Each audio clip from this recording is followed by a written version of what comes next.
Congresswoman Maxine Waters is first of all, she's a phenomenal member of Congress, and that's a harsh, rigorous political analytic concept.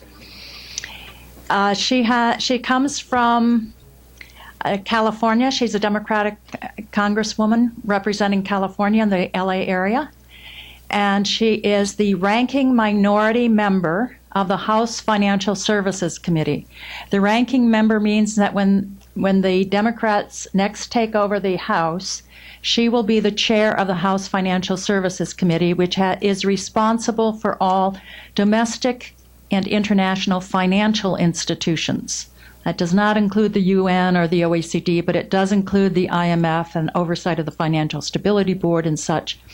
And for these important reasons, we have asked her to keynote the launch of this publication, which our board has mandated. New Rules for Global Finance has a board which told us we are writing an annual update on these issues of governance and impact of leading institutions who set financial rules. With that brief introduction, Your Honor, the Honorable Maxine Waters. Thank you. Thank you. First, I'd like to thank Jo Marie Griesgraber for the very kind introductions and the words of thanks and praise and all of that. Given what's going on Capitol Hill, it's good to be in a friendly environment with someone saying something good about you.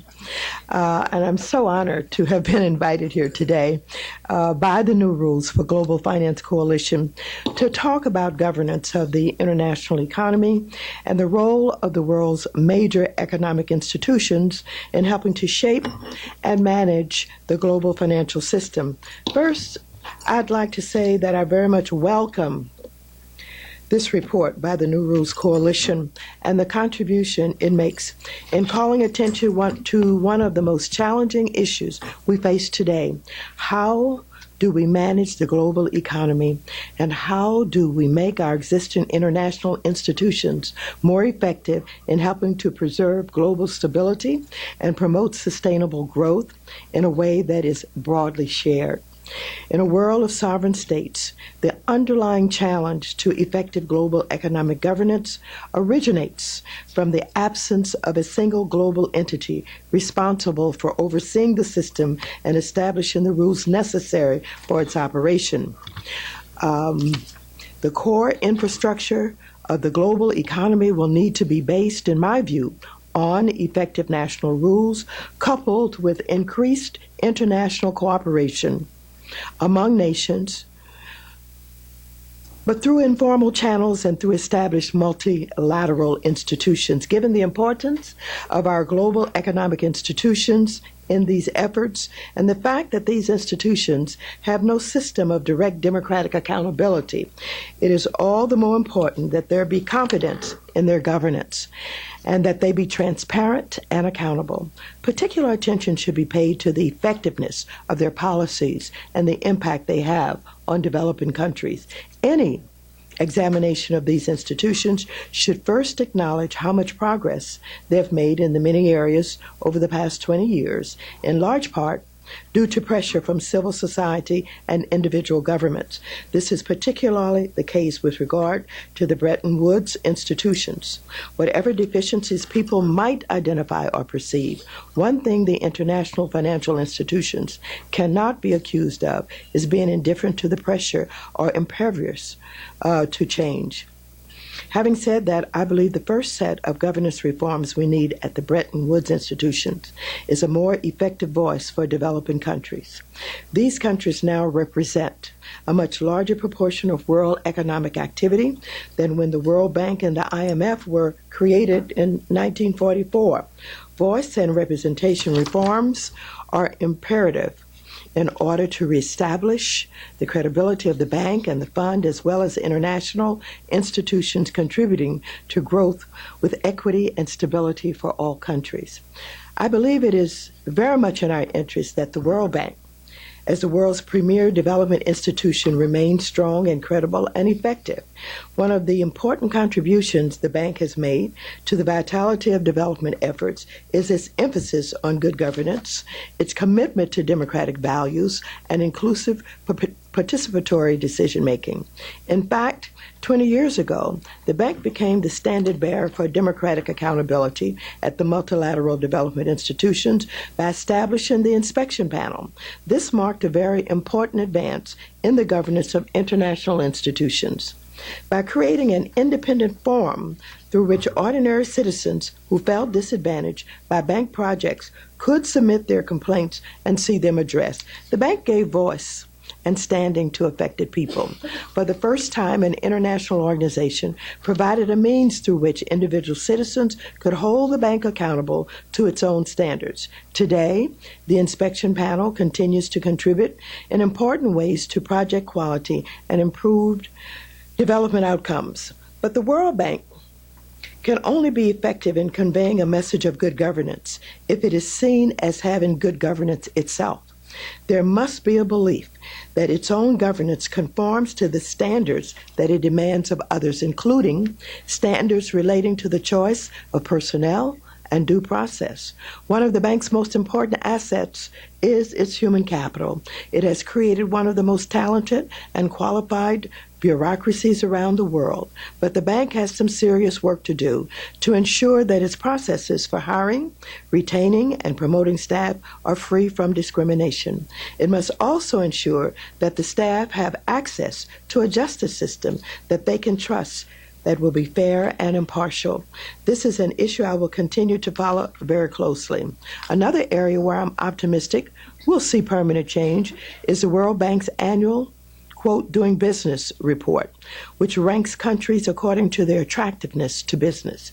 Several years ago, the Financial Services Committee learned that the doing business report included a labor index, the employing workers indicator, which downgraded countries in the rankings for any and all labor protections. This included factors such as having a minimum wage, maximum working hours, vacation days, or maternity leave. It was clear this had to change. Another area of concern in the report was its paying taxes indicator, which gave countries a higher rating based on how close to zero their corporate tax rates were. In effect, this meant that the World Bank's guidance to developing countries was to gut labor protections and shift the funding of all government functions to workers and households. Of course, this would make it more difficult to fund social safety net programs, build a middle class, or empower workers. This was odd advice for an organization supposedly devoted to ending poverty. International labor groups such as the AFL-CIO, the International Trade Union Confederation, and the ILO all tried in vain to convince, shame, or bully the World Bank into eliminating the Employing Workers Index.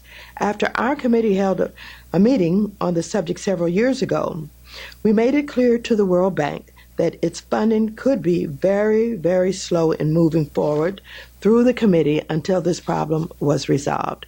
The outcome was that in 2009, the World Bank suspended the Employing Workers Indicator from the Doing Business rankings, and it created a working group to develop a new indicator to measure countries' adherence to core labor standards. I'm confident that the anti-worker aspects of the report will soon be permanently abolished altogether. Not doing so would greatly undermine the bank's legitimacy and its relevance in the fight against global poverty. With regard to the IMF, I want to first thank Ms. Lagarde for her willingness to engage with me directly on issues that have been of particular importance to me. And I want to commend her leadership in focusing as much time and energy as she did on the country of Jamaica when the world was otherwise so focused on the turmoil in Europe. I believe the IMF has a very legitimate and indispensable function in the global economy in monitoring the world's economies and responding to the countries facing balance of payment crisis. One mark of the vitality of an institution, in my view, is its ability to admit when it has done something wrong, to say that it has misjudged some things and made mistakes. The IMF has done that, and I think that adds to its legitimacy. For example, after the East Asian financial crisis in the late 90s, the IMF admitted that it was wrong in imposing too much austerity, which exacerbated debt crisis. Over the past decade, the IMF has tried to pay more attention to the social aspects of its programs, including by protecting social safety nets and vulnerable parts of society. Last December, the IMF marked an end in the era of finance by reversing its long-held opposition to capital controls. The fund announced a new official institutional view acknowledging that controls on volatile flows of capital around the globe can play an important role in helping to preserve the stability of the international finance system.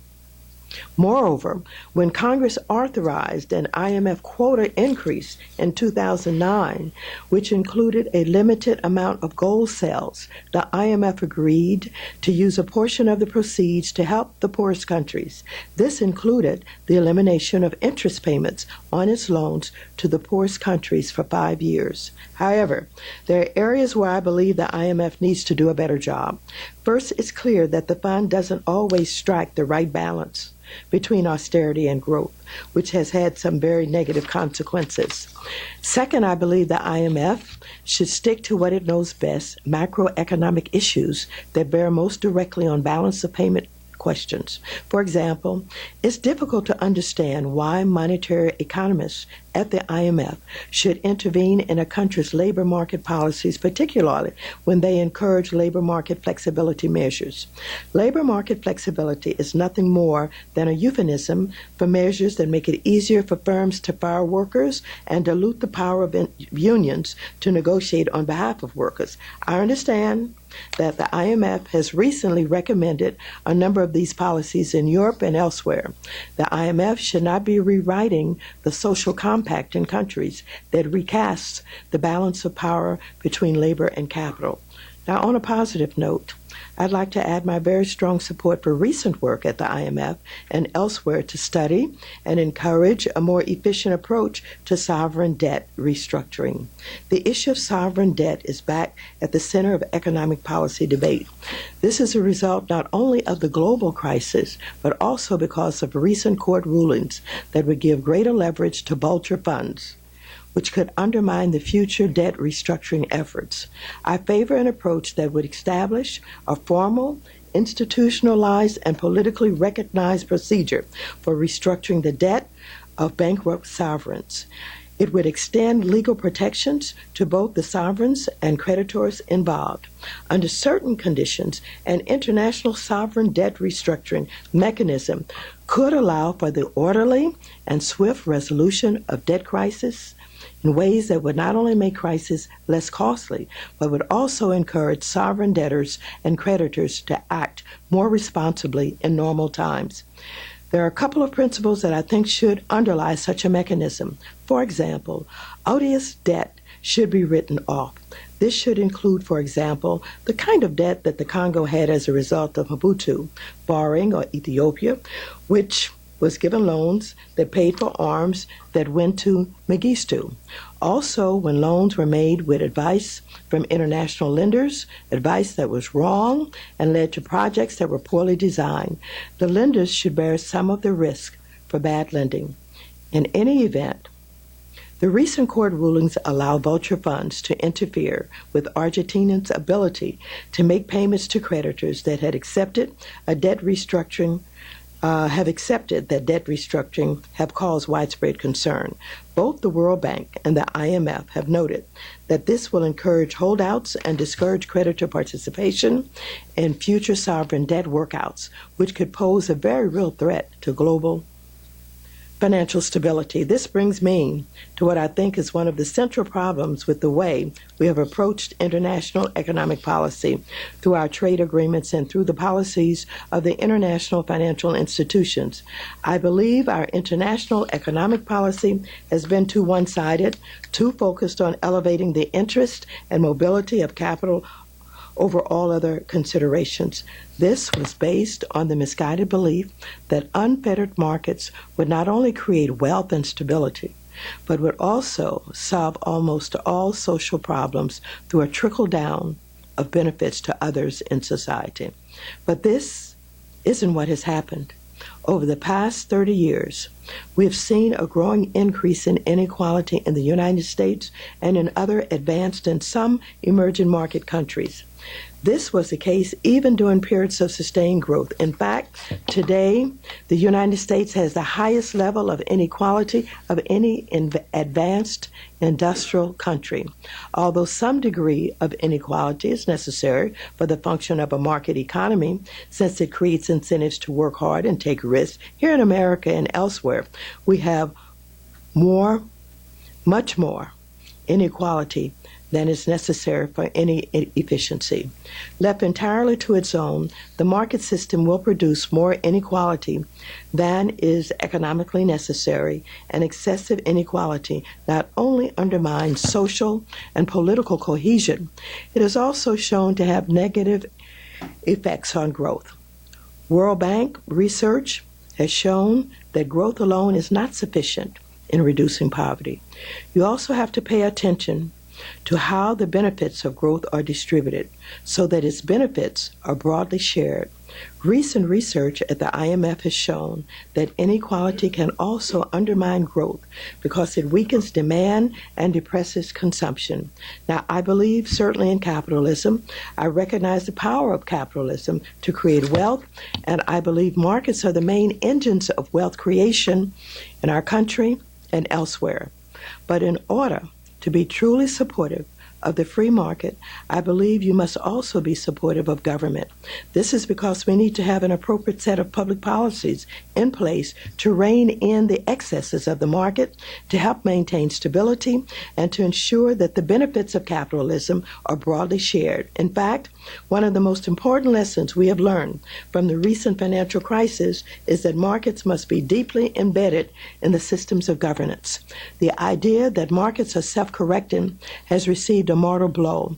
Markets require other social and public institutions to support them. They rely on courts, legal frameworks, and regulators to set and enforce rules. They depend on the stabilizing functions that central banks and countercyclical fiscal policy provide. They also need the political buy-in that redistributive taxation, safety nets, and social insurance help to generate. And all of this is true of global markets as well. What I'm saying is this: free markets and government are not opposites, they are complements. And if you don't want to believe me about the importance of government to the free market system, well, maybe you will believe the markets. In Congress, one of the biggest supporters of the IMF and the World Bank has been the U.S. Chamber of Commerce. They understand the need for effective public intervention when countries are facing an economic crisis, and business has also been the biggest supporter of the U.S. Export-Import Bank, another government function. Finally, last week, after the Republicans shut the government down, business deployed an army of lobbyists to Capitol Hill to stress the importance of getting the government back up and running again. As I conclude my remarks, it occurs to me that perhaps this might not have been the most appropriate audience to hear my views on the importance of governance and the necessary and mutually reinforcing roles of government and markets. I think perhaps the House Republicans in Congress would have benefited more from this message than anyone else. Their insistence on shutting down the government, coupled with their apparent willingness to allow our government to default on its debt, reveal just how reckless and dangerously dysfunctional the Republican Party has become. Their actions show not only a contempt for government, but also an indifference to markets and the importance of stability. Taken together, the Republicans have shown the country just how profoundly misguided their misunderstanding is of the role and responsibilities of elected officials in a representative democracy. Again, let me thank you very much for inviting me today, and thank you so very much for all of the work and effort that has gone into this report. It is very helpful to so many. Thank you very much. Thank you. Thank you. I think you've just heard the best in the U.S. government and why Congress can be the most amazing institution we have. So